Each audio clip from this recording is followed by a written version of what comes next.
found it. I found it.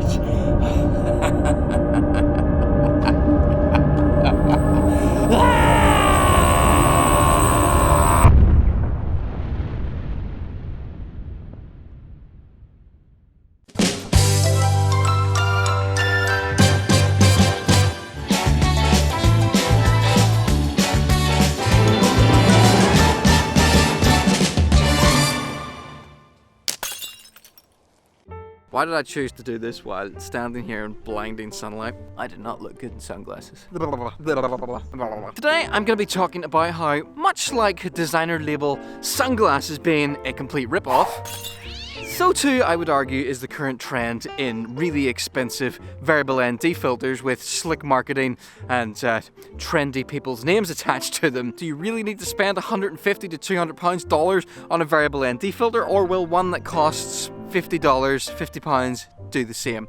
Let's find out.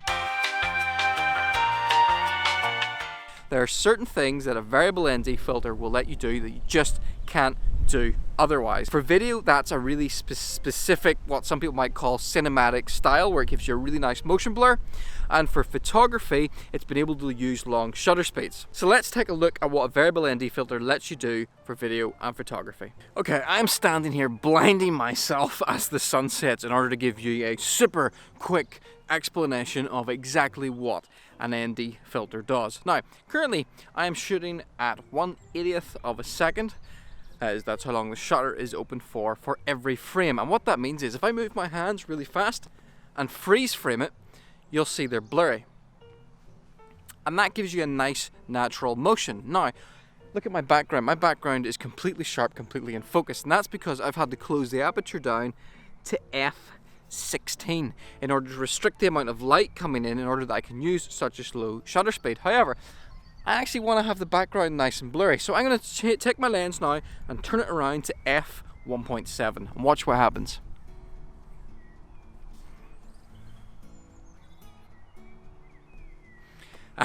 And this is me now shooting at 1/80th of a second to f1.7. The lens has been opened up, letting as much light in as possible, and as you can see, I'm completely overexposed. So let's reduce the shutter speed to compensate. See how low we have to go. Right down to, there we are. We are now at 1/5000th of a second. And what that now means is, look, the background, it's nice and blurry. That's great, this looks aesthetically better. However, watch my hand.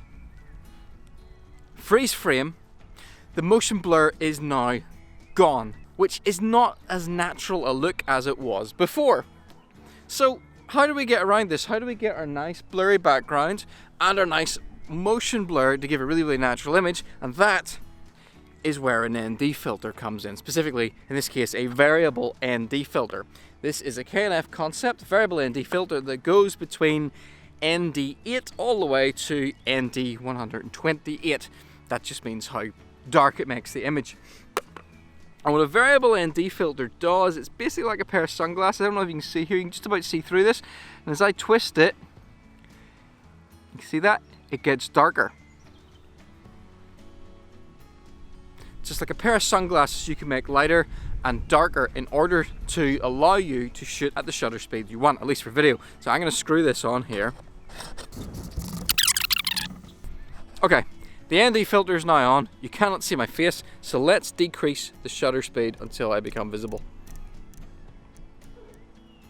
There we go. How's that? I'm now visible, but I'm still at 1/400th of a second, and this is where the advantage of using a variable ND filter comes in, because I can now twist it and make it even darker.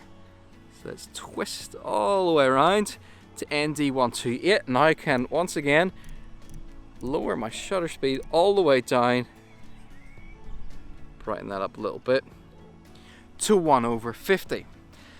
And 1/50 is actually, for me, is the sweet spot. Look now, wave my hands, freeze frame.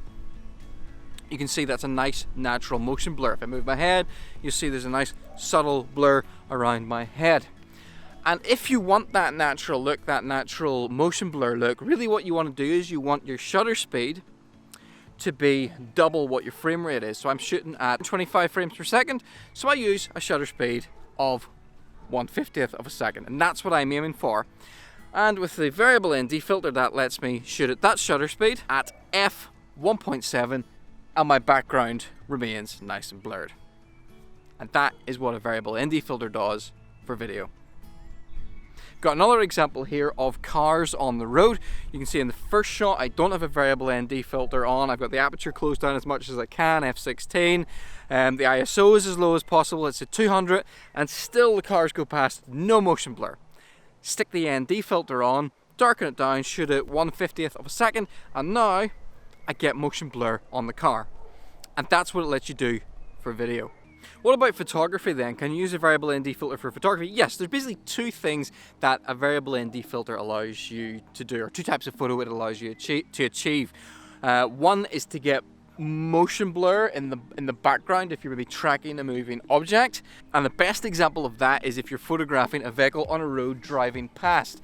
If you photograph it in bright sunlight with your camera without a variable ND, with your lowest ISO setting, you're still going to be shooting at a shutter speed of probably like 1/200, 1/300, something like that, which means that both your car and your background and everything is going to be sharp like this. However, if you set your camera to a shutter speed of 1/60, stick on your ND filter, darken it down so that that will actually expose properly, you can then get a shot that looks like this.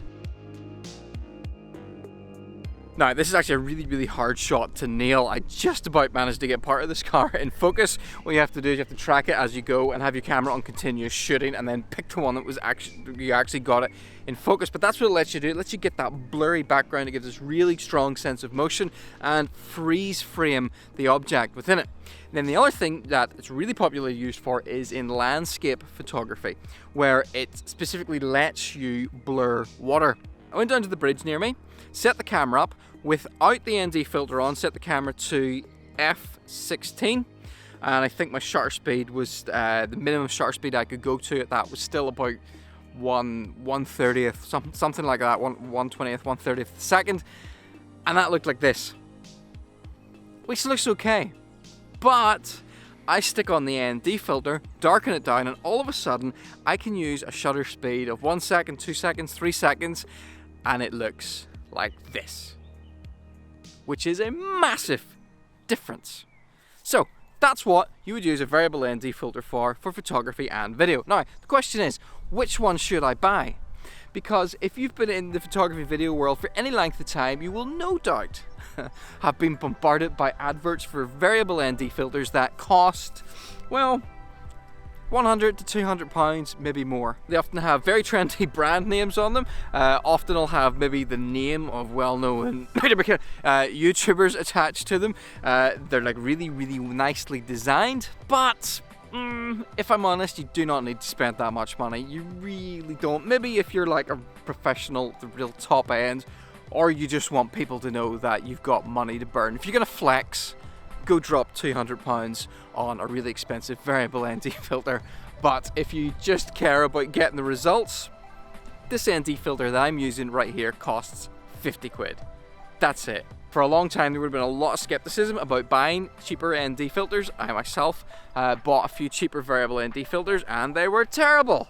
Because what would happen is as soon as you darkened them down, whatever way the glass was in them, it wasn't very good, and as soon as they got beyond a certain darkness, this weird dark X would appear across your image and essentially ruin it. K&F have resolved this now, and it now has what they're calling a hard stop, so you cannot turn it to the point where it's going to give you that nasty looking artifact on your image. And it's great, and it costs 50 quid. I'm sure it doesn't come with the signature of a Canadian etched into it, and it doesn't have a fancy gold or red front to it, but you know what? It does exactly what a variable ND filter needs to do for a fraction of the price. And unless you feel like you really need to let everybody know just how much of a real sucker you are for trendy marketing, it'll do the job just the same. Go and spend the rest of the money on cheese or something nice.